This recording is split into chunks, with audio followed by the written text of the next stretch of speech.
Good evening, I'm Otto Carrington with headline news on CNC3 and the TPC radio network. Opposition Chief Whip Marvin Gonzalez is calling on Prime Minister Kamla Persad-Bissessar to immediately revoke the ministerial portfolio of David Lee, following criminal charges that have been relayed against him. At a media briefing today, Gonzalez said the situation presents a serious test of leadership and integrity for the Prime Minister, noting that there is a clear precedent for how similar matters were handled by past administrations.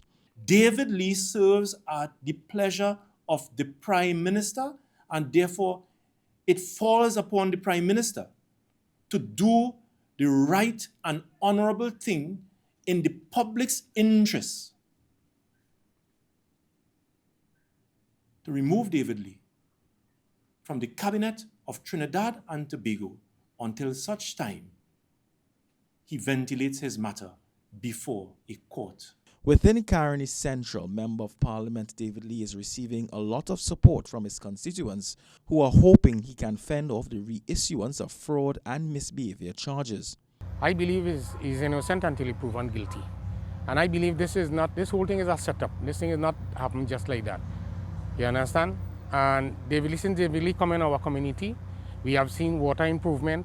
I had a little incident by me and I called the police and there was quick response. And since he come here, the place is changing, we're getting development. Well, I was listening to the news last night and hearing this matter about our MP, it shocked me, because this is a matter that was dismissed.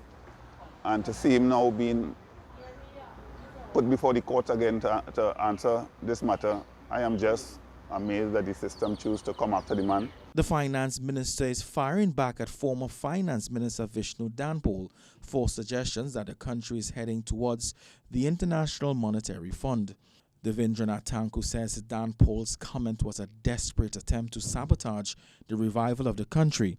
Tanku maintained that the government has plans to resuscitate the economy. At a press conference earlier today, Danpal warned Tanku to proceed cautiously in Monday's budget to avoid fiscal fallouts.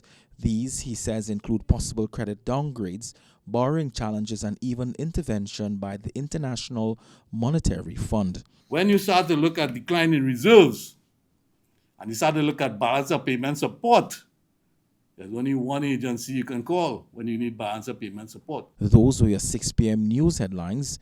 Be sure to join us for our major newscasts on CNC3 and across the Guardian media platforms at 7 p.m.